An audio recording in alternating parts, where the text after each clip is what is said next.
여러분과 함께 나눌 말씀의 주제, 그리고 제가 주목하고 싶은 것은 성령님입니다. 성령님께 대해서 우리가 해야 될 이야기는 너무나 많지만 오늘 본문을 통해서 또 우리가 나눌 수 있는 내용들을 통해 우리 성령님을 좀 더 배웠으면 좋겠습니다. 안디옥 교회 이야기가 오늘 나와 있는데요. 안디옥 교회는 어떤 교회였죠? 안디옥 교회가 어떤 교회였을까라고 하면 안디옥 교회의 특징을 여러분은 뭐라고 설명을 하시겠습니까?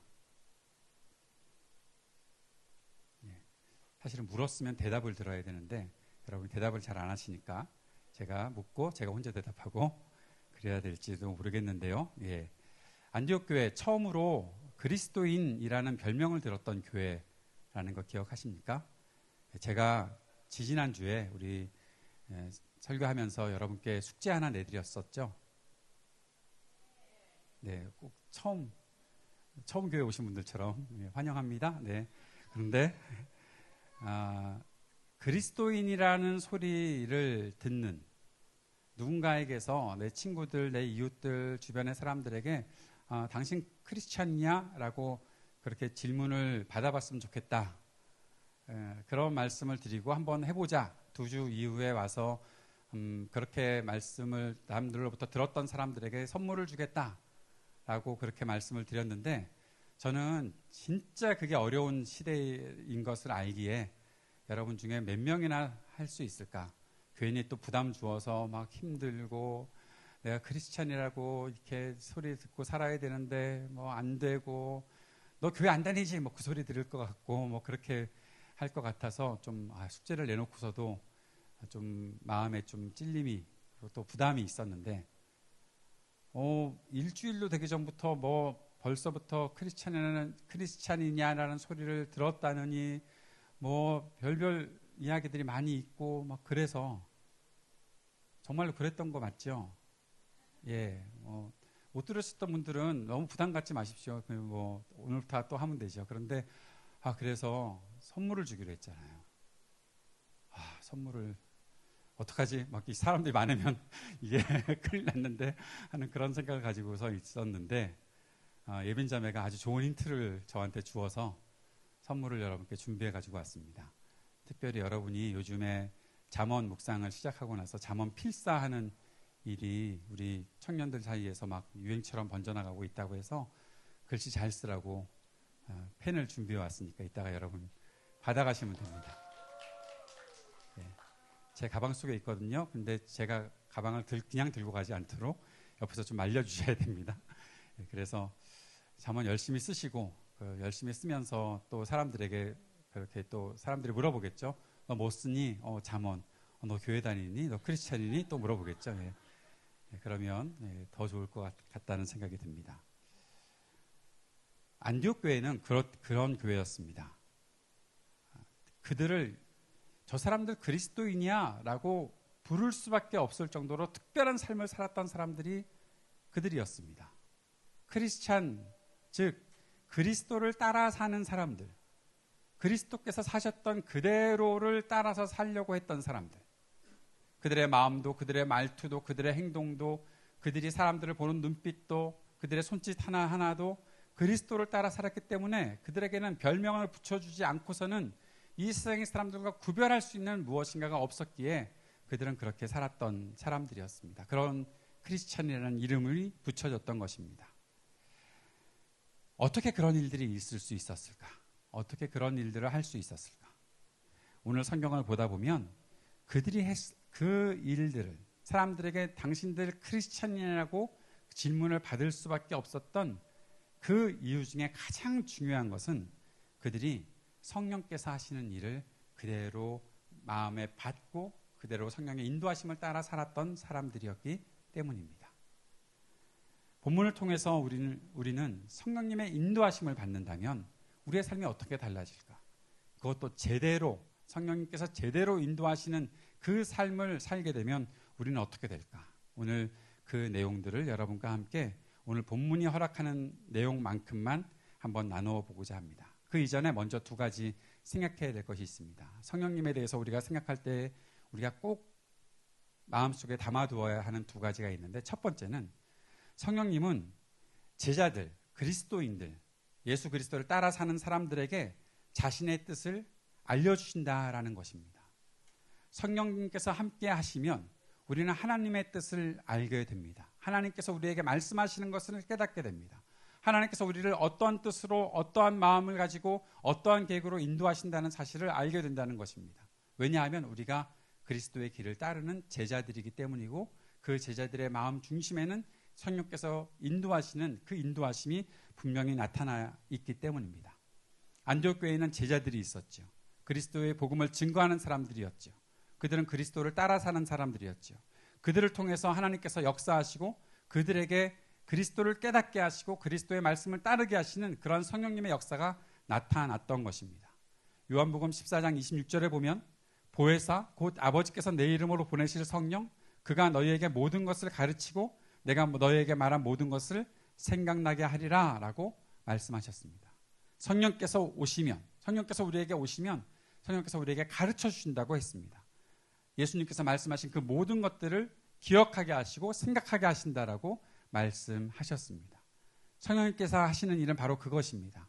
우리가 하나님의 뜻을 깨닫게 하시고 배우게 하시고 또 훈련하게 하시고 그 뜻대로 살아가게 만드신다라는 것입니다. 성령님은 다른 일을 하시는 분이 아니라 우리가 말씀을 따라 살도록 그렇게 인도하시는 분이 성령님이시다라는 것이죠. 그 뜻을 계시해 주시는 분이 바로 성령님이십니다. 두 번째 꼭 알아야 하는 것은 성령님은 교회를 통해서 역사하신다라는 것이죠.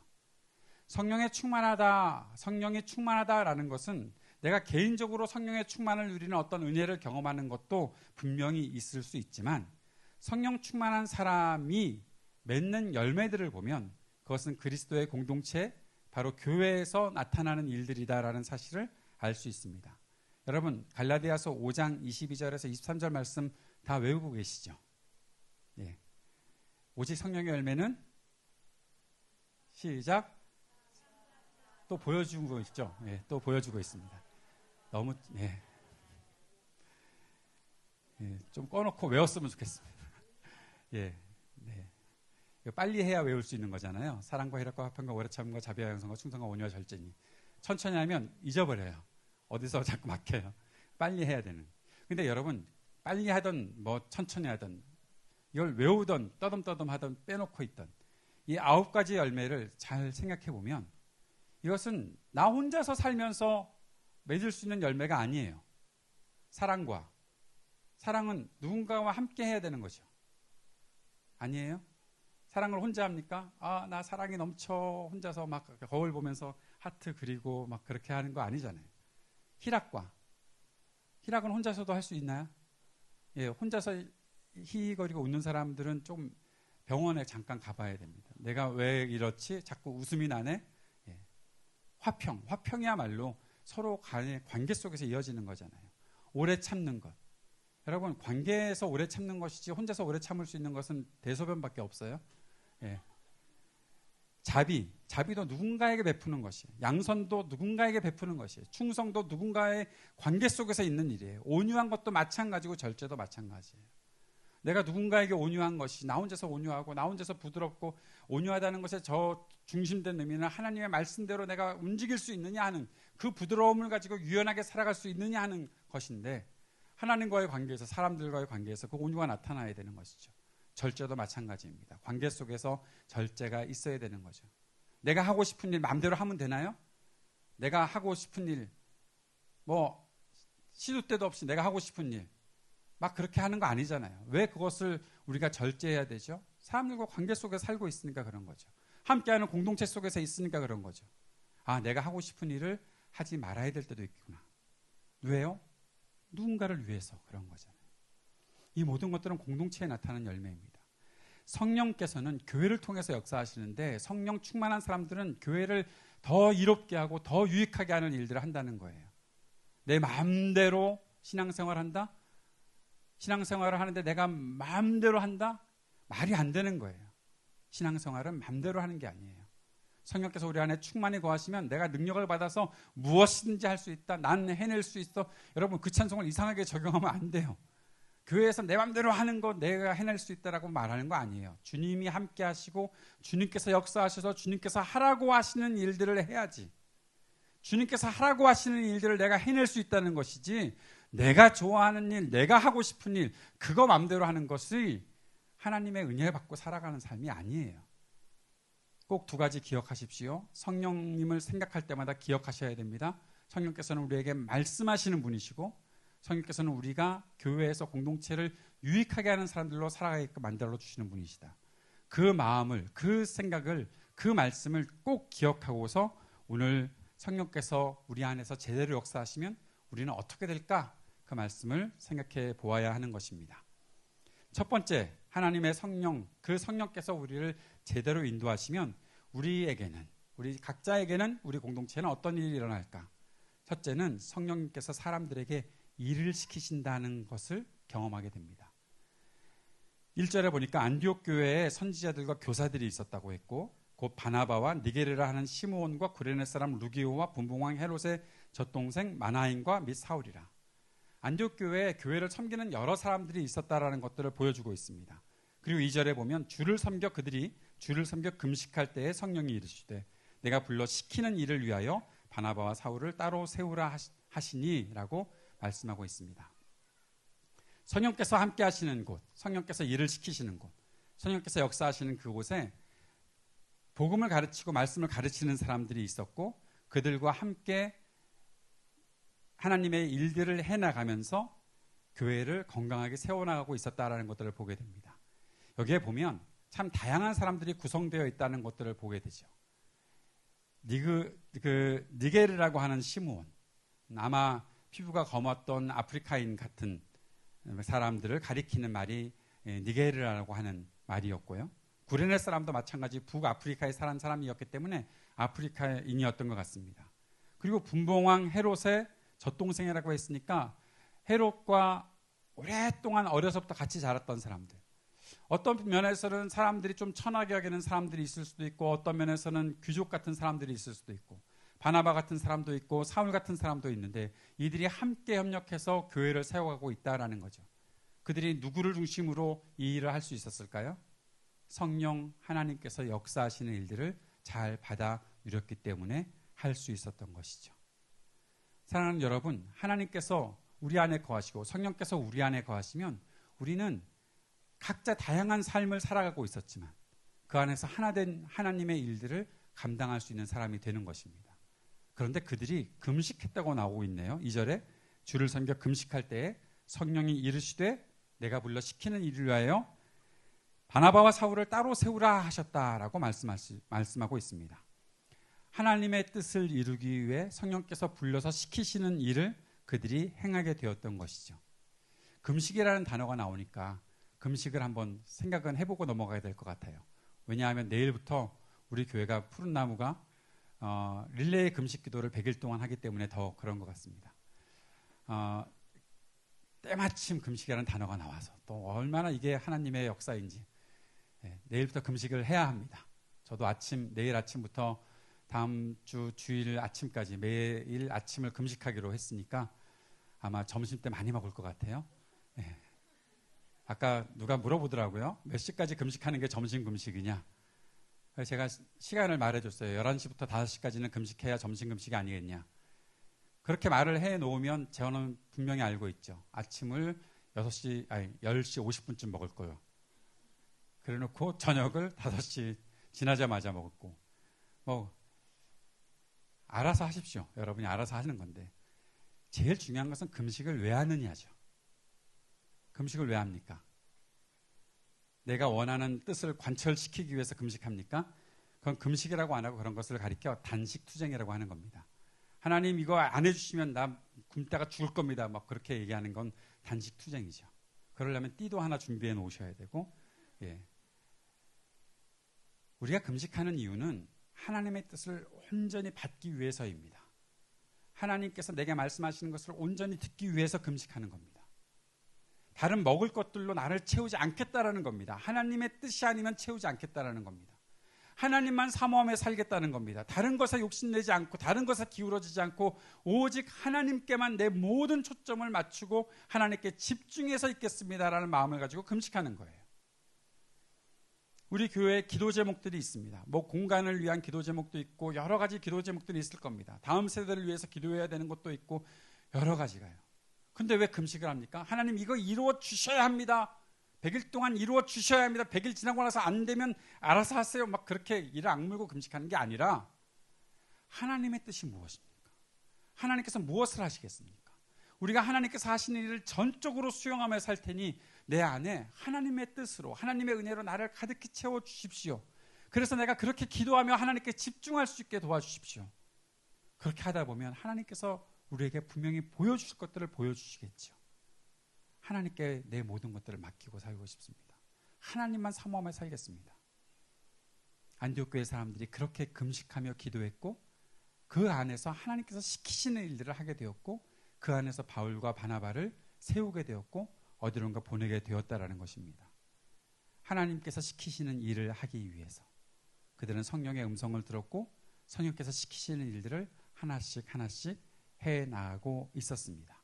하나님께서 하라고 하시는 일, 그것이 성령 충만한 가운데 성령님의 인도하심을 따라서 나타났던 일이었던 것이죠. 두 번째, 성령님의 인도하심을 제대로 받으면 하나님께서 사람을 세우시고 보내시는 일들로 경험하게 됩니다. 바나바와 사울 두 사람이 성령님의 인도하심을 받았습니다. 2절에 보니까 성령이 이르시되 내가 불러 시키는 일을 위하여 바나바와 사울을 따로 세우라 하시니 3절 이에 금식하며 또 금식했네요. 이들은 맨날 금식하는 사람들이 아니었을까? 그런데 금식하여 기도하고 두 사람에게 안수하여 보냈다라는 겁니다. 바나바와 사울이 안디옥 교회에서 굉장히 중요한 역할을 하던 사람들이었는데 성령께서 그들을 따로 세워서 보내라. 근데 어디로 보내는지 가르쳐 주질 않으세요. 보내라고 하시는 거예요. 그들은 성령님께서 이끄시는 대로 따라갔다고 말할 수 있는 거죠. 이때부터 시작된 것이 바울의 1차 전도 여행입니다. 사진이 혹시 준비되었을까요? 없나요? 예, 보이시죠? 뭔가 보이시죠? 안 보일 겁니다. 나중에 자세히 한번 보시면. 저 지도상에 나타나 있는 대로 이제 쭉 전도 여행이 시작됩니다. 그런데 저 길이 그닥 먼 길은 아니라고 우리가 생각할 수 있지만 저 길은 당시로 따지면은 힘들게 가야 되는 길입니다. 배를 타고 가야 되는 길입니다. 자신이 살던 곳이 아니라 멀리 가야 되는 길입니다. 뭐 바나바 같은 사람은 구브로를 지나기 때문에 괜찮다라고 생각할 수 있지만 계속해서 어디로 이끄실지 모르는 그곳을 따라가는 일들이 있다는 것이죠. 성령님의 인도하심, 성령님을 따라가는 사람들이 된다면 내가 생각했던 것보다 멀리 갈 수도 있고 내가 생각했던 것과 다른 길을 걸어갈 수도 있는 것입니다. 바나바와 바울이 성령의 보내심을 받아서 실루기아에서 내려가서 거기서 배 타고 구브로로 가서 살라미에 이르러 하나님의 말씀을 전하고 또 계속해서 바보로 가고 하는 일들이 계속 이어지는 것들을 보게 되는 거죠. 여기에 한 사람이 등장을 합니다. 요한이 수행원으로 있었다라고 말을 하고 있어요. 이 요한은 누구일까요? 퀴즈. 이거 맞히시는 분은 볼펜 2개 가져가도 되는 걸로. 이 요한은 누구일까요? 여러분이 너무나 잘 아는 사람인데 다른 이름이 있거든요. 막 말해보세요. 요한이 예수님의 제자였던 그 요한이 아니에요. 그것만 힌트를 드릴게요. 야고보의 형제 요한이 아니에요. 다른 사람이에요. 성경에 보면 누구라 하는 요한이라고 나오는 구절이 있긴 한데 혹시 아시면 볼펜은 다 하나씩 가져가시는 걸로. 마가라고 하는 요한, 여러분이 아시는 마가복음의 저자 마가가 이 요한이죠. 그런데 저는 그런 생각을 해봤어요. 수행원으로 마가가 선택되었으니 마가에게는 정말 큰 축복이겠다. 마가가 정말 복을 받았구나. 바울과 바나바 같은 사람과 같이 수행을 하고 있었으니까 얼마나 좋았을까라는 그런 생각을 우리가 하잖아요. 물론 마가가 전도여행을 하다가 결국 도망가 버려요. 그래서 바나바와 바울이 싸우게 되는 그런 원인을 제공했던 사람이 마가긴 하거든요. 그런데 한 가지를 더 생각해 보았어요. 바나바와 바울에게 수행원이 필요했다? 그렇다면 이 길 자체가 쉽지 않은 길 아니겠어요? 수행원이 필요할 정도로 뭐 바나바와 바울이 나이가 얼마나 많이 늙어서 그랬을까? 그런 건 잘 모르겠는데 바나바와 바울이 가는 길에 수행원이 필요할 정도였으면 무엇인가 그 길에 힘든 일들이 분명히 있었을 것이고 나중에 결과적으로 마가가 도망가는 것을 보면 결국 그 길은 정말 쉽지 않은 길이었겠다라는 생각을 하는 거죠. 성령의 인도하심을 따라가는 것이 쉬운 일일까요? 성령이 인도하시면 우리의 길이 막 형통하게 막 다 열릴까요? 아무런 어려움도 없이 뭐 고속도로를 완전히 포장된 도로를 달리듯이 신나게 달려갈 수 있을까요? 아닌 것 같아요. 그렇지 않을 수도 있어요. 그렇지 않은 경우가 더 많지 않을까라는 생각을 하게도 돼요. 하나님이 우리를 세우시고 보내시고 인도하실 때 그 인도하심에 온전히 반응하고 싶은데 그 길이 쉽지 않다는 것을 알기 때문에 우리가 그 길을 걸어가는 것이 참 마음에 부담이 되는 거죠. 성령의 인도하심을 따라간다는 것은 내 길이 평탄해지는 것을 의미하는 것이 아니라 내 길이 어렵고 힘들더라도 끝까지 그 길을 걸어갈 수 있도록 만들어 주시는 것이 성령의 인도하심이에요. 성령께서 함께 하시면 우리는 그 어려운 길들을 끝까지 걸어갈 수 있는 사람이 되는 거예요. 하나님께서 지혜를 주시면 모든 문제들을 너무나 쉽게 잘 해결할 수 있는 것이 아니라 그 문제들을 끝까지 해결하는 사람이 되는 거예요. 어렵고 힘들더라도 걸림돌이 있더라도 그 길들을 끝까지 걸어가는 사람이 되는 것이 하나님의 지혜를 받은 사람들이고 성령에 충만한 사람들이 되는 것입니다. 사랑하는 여러분, 그러한 성령님의 인도하심을 받고 싶으십니까? 우리에게 주어진 길이 어렵고 힘들더라도 그러나 그 길을 내가 끝까지 걸어가 보겠습니다라고 말하는 것. 그 앞에서 내가 마음이 좀 어떻고 내 생각이 어떻고 내 경험상은 뭐 그것과는 좀 다른 것 같고 그런 일들, 그런 말들을 막 앞세우면서 성령께서 인도하시는데 뭐 내 뜻에 딱 맞는 것만 나타내면 그것이 성령님의 인도하심인 것처럼 생각하고 성령님의 인도하심을 따르겠다고 해놓고서 나와 전혀 반대의 일이 생기면 내가 생각했던 것과 전혀 다른 일이 생기면 그것은 성령님의 인도하심이 아니라고 말하고 이게 무슨 성령의 인도하심을 따라가는 겁니까? 그냥 내 마음대로 사는 것이지. 우리는 분명히 알아야 합니다. 하나님의 부르심 앞에서 때로는 당황스럽더라도 내가 세웠던 계획과 다를 수 있는 것이 하나님의 인도하심이라는 사실을 분명히 인정하고 있어야 합니다. 그래서 우리 마음속에 하나님의 뜻을 행하려는 마음이 충분히 나타나야 되는 거예요. 요한복음 7장 17절 말씀에 주님께서는 이렇게 말씀하셨어요. 사람이 하나님의 뜻을 행하려 하면 이 교훈이 하나님께로부터 왔는지 내가 스스로 말하는지 알리라. 하나님의 뜻을 행하고자 하는 마음이 있으십니까? 하나님께서 뜻하신 바를 여러분이 이루어 나가기를 원하고 계십니까? 그것 아니면 하나님의 뜻이 어디로부터 오는지 몰라요. 그거 인정하고 그거 순종하려는 마음 없다면 결국 내가 원하는 대로만 살려고 할 거예요. 내가 좋아하는 일들만 하려고 할 거예요. 사랑하는 여러분, 성령님의 인도하심을 제대로 받으면 나는 한 번도 그런 일을 생각해 본 일도 없고 경험해 보지도 못했는데 이것이 하나님의 뜻이다라고 생각할 때 그리고 그것에 대한 확신이 주어질 때 그 뜻을 온전히 행하기 위해 내 마음을 하나님께 다 드리는 사람이 되는 거예요. 그것이 내 마음인지 하나님께로부터 오는 건지 어떻게 안다고요? 하나님의 뜻을 행하려 하는 마음이 내 속에 있는지를 확인해 보고 그 안에서 기도하면 주님께서 우리의 길을 올바른 길로 인도해 주실 것이라는 것이죠. 세 번째, 좀 어려운 이야기인데 성령님의 인도하심을 제대로 받으면 내 잘못을 책망하시는 하나님을 만나게 되고 그리고 내가 가는 길, 우리 공동체가 가는 길을 바로 잡는 하나님의 역사도 경험하게 된다는 것입니다.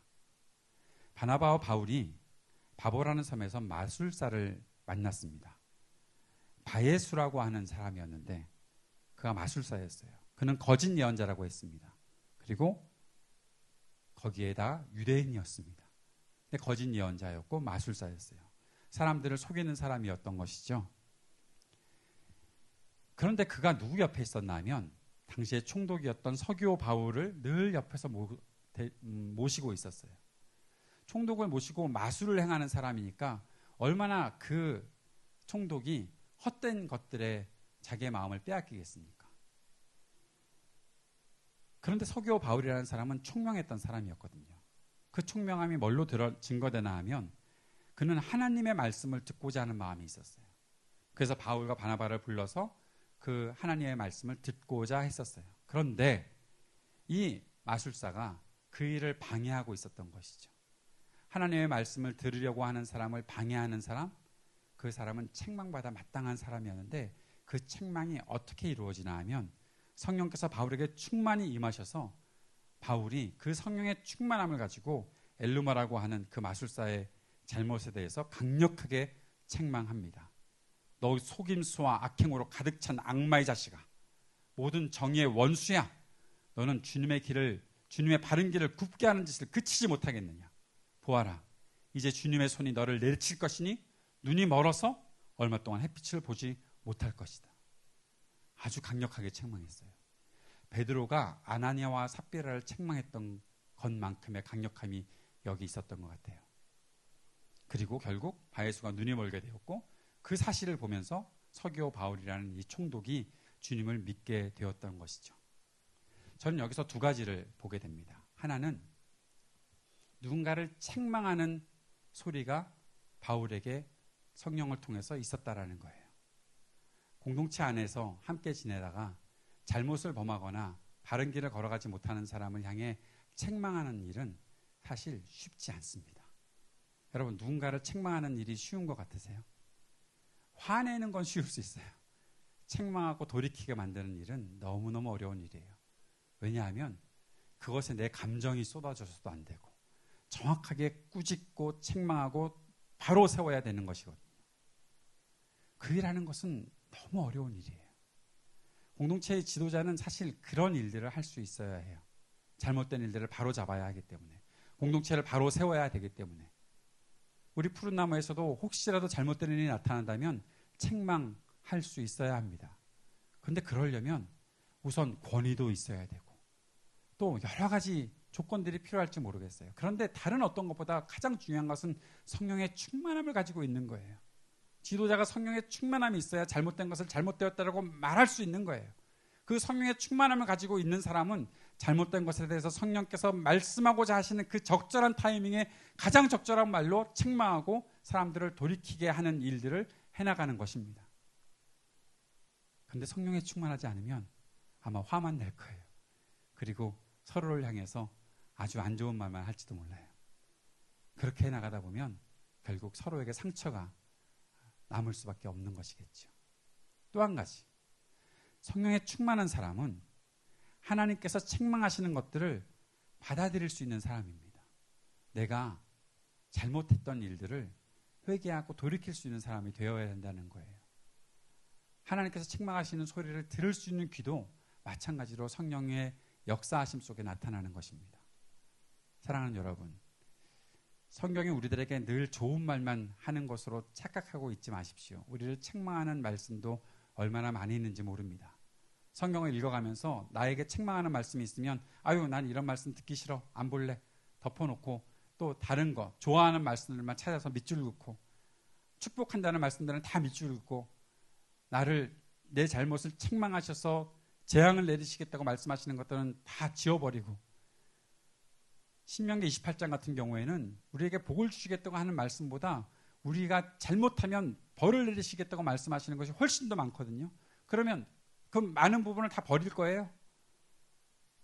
듣기 싫으니까? 그건 성령에 충만한 사람도 아니고 하나님의 말씀 따르는 사람도 아니죠. 그런 것만, 좋은 것만 따라다니는 사람은 내가 좋은 말만, 나에게 좋은 말만 해라, 그것만 들으려고 여기저기 쫓아다니는 사람과 뭐가 다릅니까? 우상을 섬기면서 결국 나에게 좋은 말만 하는 사람들, 내 귀에 달콤한 말만 하는 사람들, 그런 사람들 따라다니는 사람이 어떻게 하나님의 사람이라고 말할 수 있습니까? 하나님의 뜻에 대해서 분별해야 되고 그 뜻을 잘 쫓아가지 못하면 결국 책망을 받거나 또 다시 무엇인가 나를 이끌어 주시는 하나님의 말씀을 들을 수 있어야죠. 교회를 다니면서 내가 좋아하는 말만 들으려고 한다면 교회 뭐하러 다닙니까? 그냥 다른 데서 좋은 이야기 듣고 살면 되지. 성령 충만한 교회는 하나님께서 역사하실 때 하나님의 역사하심 속에서 말씀하시는 것들을 그대로 듣고 받아들일 수 있는 곳이 되어야 되는 거예요. 하나님께서 책망하시는 소리도 들을 수 있어야 되는 거예요. 바에수 같은 그런 마술사가 와서 어지럽히고 있을 때 그것을 바로잡는 책망이 있어야 되는 거예요. 이것저것 헛된 소리 짓거리는 그런 소리들에 귀 기울이지 못하도록 해야 되는 거예요. 내 마음대로 살고 내가 좋아하는 것만 찾아 살겠다는 그런 말씀, 그런 말들 속에 하나님의 뜻이 분명히 선포되는 그런 일들을 우리가 할 수 있어야 되는 거예요. 그래야 헛된 것들과 죄악의 공동체에 틈타 들어오지 못할 것입니다. 잘못을 범했다면 책망받아 마땅합니다. 감정은 조금 더 뒤로 미루어 놓아야 합니다. 그리고 잘못하는 것을 발견했다면 정확하게 성령 충만한 마음과 삶을 가지고 그것을 지적하고 바로 잡을 수 있어야 합니다. 성령께서 움직이시면 용기를 내서 그 일들을 할 수 있어야 하는 것입니다. 그것이 하나님께서 교회의 리더십들을 세워놓으신 목적이겠죠. 말씀을 마무리합니다. 우리는 성령님의 인도하심을 제대로 받을 수 있어야 합니다. 성령 하나님께서 시키시는 일을 하는 사람, 성령 하나님께서 시키시는 일들을 하는 공동체를 만들어 나가야 할 것입니다. 성령 하나님께서 인도하시는 곳을 향해 우리의 믿음의 발걸음을 옮겨야 할 것입니다. 우리의 미래와 우리의 공동체의 미래에 무척 중요한 그 발걸음을 하나님께서 인도하실 때 나에게 익숙하지 않더라도 그 발걸음을 옮기는 사람들이 되어야 하는 것입니다. 성령 하나님께서 우리를 바로잡아 주실 때 마음을 열고 그 말씀을 받아야 하는 것입니다. 그러한 일들이 우리 공동체에 있기를 바랍니다. 우리 푸른 나무 교회 위에 그러한 역사들이 나타날 수 있기를 바랍니다. 사랑하는 여러분, 교회는요, 놀라운 곳입니다. 우리의 생각과 경험이 다 담아낼 수 없는 곳이 교회입니다. 교회는 하나님의 임재가 있는 곳이기 때문입니다. 하나님의 임재, 하나님께서 우리에게 오셔서 우리와 함께 하시면서 우리 안에 거하시면서 우리를 이끌어 가실 때 그 하나님의 임재 속에 우리의 모든 것들을 맡겨드리고 하나님의 영광을 찬양하고 높여드리며 주님 우리를 인도해 주십시오. 그 길을 걸어가겠습니다라고 대답할 수 있는 저와 여러분이 될 수 있기를 바랍니다. 그러한 공동체를 함께 만들어갈 수 있기를 우리가 기도하며 주님 앞으로 나아갔으면 좋겠습니다.